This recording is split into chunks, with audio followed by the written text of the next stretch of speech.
pada umumnya budaya dianggap sebagai hasil cipta karya manusia dan agama adalah hasil cipta karya Tuhan. Tapi sejatinya tidak setegas itu kok garisnya. Banyak hal dalam agama yang dipengaruhi oleh budaya dan banyak hal dalam budaya yang dipengaruhi oleh agama. Karena itu kita akan belajar tentang hal itu saat ini. Assalamualaikum warahmatullahi wabarakatuh para noise. Hari ini kita akan ngobrolin agama dan budaya dengan seorang budayawan yang sangat saya hormati. Beliau adalah presiden juga, tapi presiden negeri Jancukers. Beliau adalah Mbah Sujiwo Tejo. Mbah Tejo, apa kabar? Baik. Bahasa Arabnya baik itu apa ya? Kalau khair. syukur khair. Khair. Jadi Mbah Tejo, pertama mungkin kebudayaan itu sendiri. Mbak Tejo. Kebudayaan itu apa sih? Itu jawabannya tergantung yang ditanya. Kalau yang ditanya aku, Beb, kebudayaan itu luas sekali pengertiannya. Yang membedakan dengan alam. Ada sesuatu yang alami, ada sesuatu yang budayawi. Kalau kita membiarkan segala hal terjadi seperti refleks, naluri, itu alami, seperti hewan-hewan. Habib kalau perhatikan cara kodok bersenggama itu dari dulu ya kayak gitu. Sapi juga dari dulu ya kayak gitu. Nggak ada berbagai gaya. Kenapa? Karena naluri. Pada manusia ada tantrik seks, terus kemudian ada Kama Sutra. Kalau di Jawa ada kitab Centini yang 40 hari 40 malam cuman duduk bersimpuh bertemu lutut dan lutut itu baru begitu di malam ke-40 gitu-gitu loh. Gitu. Jadi kenapa? Karena ada pertanyaan, kalau polanya seks begini rasanya seperti ini, bagaimana kalau begini? Terus berpikir menjadikan seks pada manusia bukan saja alami.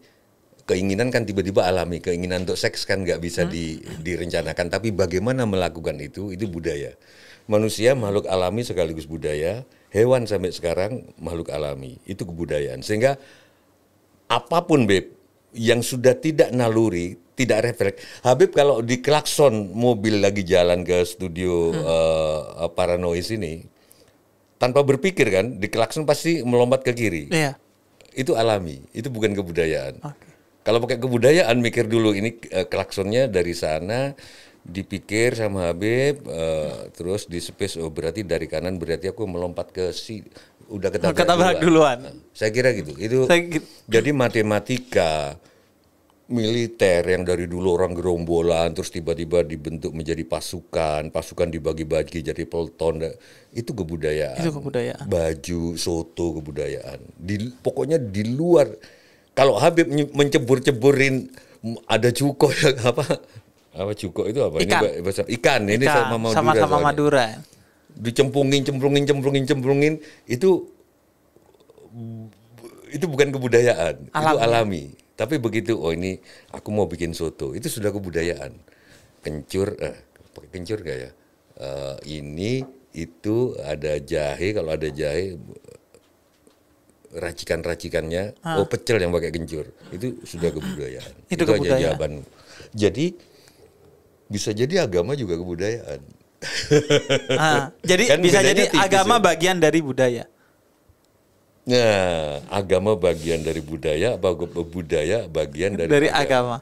Sekarang saya tanya, kalau Cak Nun murid saya itu bilang kan, gimana agama mau dipisahkan dengan kebudayaan?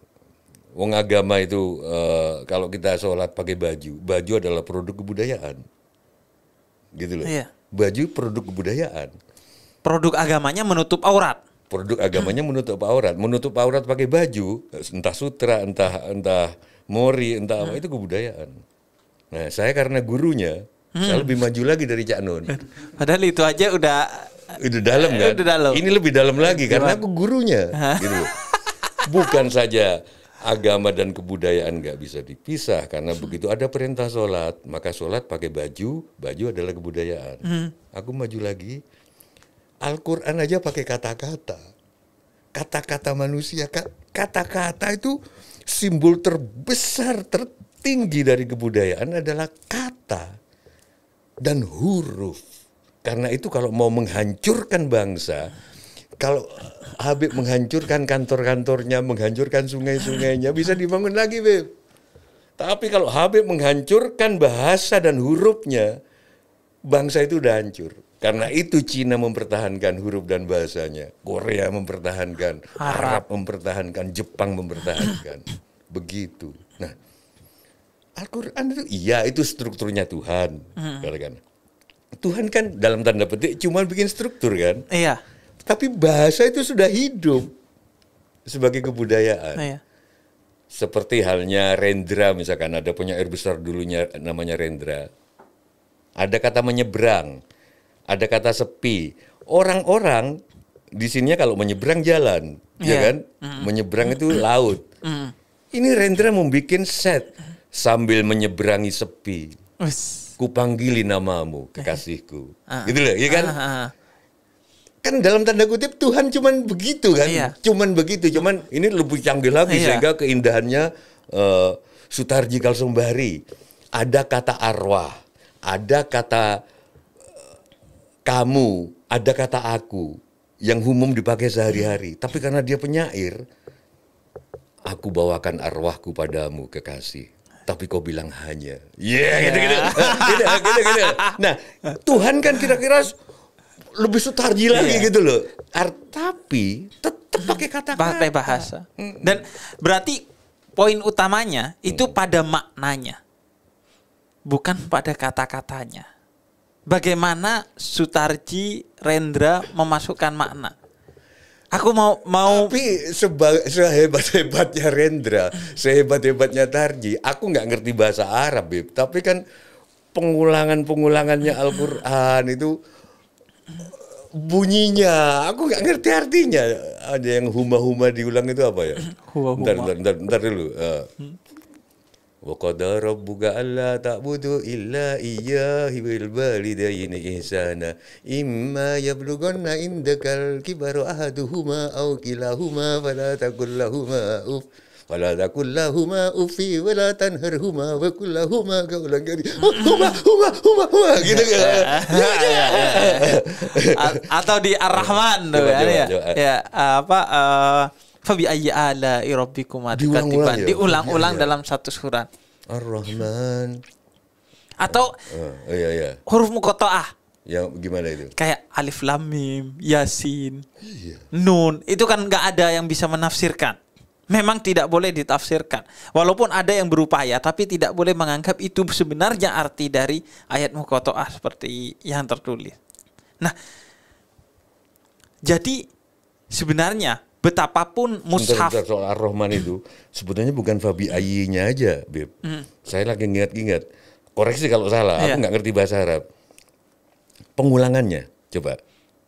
Ar-Rahman 'allamal Qur'ana khalaqal insana 'allamahul bayan. Gitu. Dan nun. Iya, nun. Wih, itu susah, Beb. Tapi maksudnya Ar-Rahman kan sudah ada dalam kehidupan sehari-hari, sudah jadi budaya. Bahasa itu kan kesepakatan. Bahwa ini dinamain gelas, itu kan karena kesepakatan, berarti masalah kebudayaan. Makanya saya setuju, sekali lagi setuju muridku Cak Nun, bahwa Tuhan tidak mengajarkan nama-nama kepada Adam. Karena nama itu masalah kebudayaan.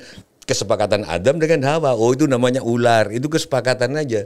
Tapi yang diajarkan epistemologi. Mungkin terjemahannya epistemologi pemberian nama itu yang diajarkan Tuhan. Kalau nama itu urusan kebudayaan. Gitu, Beb. Iya, jadi aku jadi teringat Musailamah al-Kadzdzab, nabi palsu di zaman Sayyidina Abu Bakar. Dia itu pernah bikin ayat-ayat untuk menyaingi ayat-ayat Quran. Sampai nyindir aku dong soal nabi palsu. Aku kan nabi palsu. Ininya ada kafir. Bajunya kafir. Enggak, ini bukan kafir. Ini filmku. Film kafir. Tapi mungkin kafir juga enggak? Gimana? Sebenarnya setiap orang punya kafirnya sendiri. Cuma sering tidak ngurusi kafirnya orang. Ya, itu. Nah, itu dengerin itu paranoid. Ini paranoid, ini bukan paranoid. Kata Habib Ja'far, semua orang sebenarnya kafir, tapi lebih banyak ngafirin orang, benar itu. Gak ngurusi kafir itu. Nabi palsu itu gimana? Nah, Musailamah al-Kadzdzab, nabi palsu, Dia ditantang sama Quran. Quran memang menantang. Ayo bikin. Kalau kalian nggak percaya bikin. Termasuk secara sastra. Makanya dia bikin al-fil, ma huwal fil, udunun kabir, raja apa gajah, apa itu gajah yang telinganya besar, dan itu diketawain sama orang Arab. Dia mau nyaingi Al-Quran. Al-Qari'ah wa ma adraka mal Qari'ah. Jadi memang bahkan pada sentuhan kata-katanya. Karena itu sebenarnya dari sejak mushaf kan harus dihormati kalau dalam agama. Mushaf itu harus ditenteng di dada misalnya. Mushaf itu harus diletakkan di atas. Tapi yang lebih penting dari itu pada akhirnya berarti maknanya, Mbah ya. Jadi yang paling menghina Quran bukan yang meletakkan Quran di bawah utamanya. Nah, tapi yang tidak menjalankan maknanya. Nah, itu Beb, mungkin rancunya budaya sama agama di situ. Al-Quran itu makna apa mushaf? Apa wujud buku cetak tertulis itu? Karena misalnya aku pernah nanya ke Gusmus gitu, boleh nggak Al-Quran dibakar? Boleh.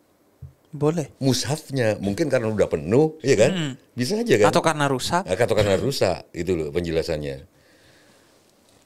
Aku nanya ke Buya Sakur, Padang Pinggan di Indramayu. Oh boleh juga. Mungkin yang nggak boleh itu makna esensi dari Al-Quran itu, gitu loh. Atau secara kebudayaan membakarnya itu karena kebencian, bukan karena penyelamatan. Ya bisa juga. Gitu. Kan bisa dikubur, bisa dibakar. Kalau Buya Sakur ini juga mungkin kalau mau pegang Al-Quran mushaf fisiknya harus wudhu dulu. Itu yang membuat orang jadi jarang baca Al-Quran. Gitu. Kan menarik juga misalkan. Ini Buya Sakur, asik juga. Lagi nunggu kereta api, di apa gitu loh. Baca Al-Quran. Karena mushaf kan, bukan jadi nggak usah wudhu dulu gitu. Bukan maknanya gitu.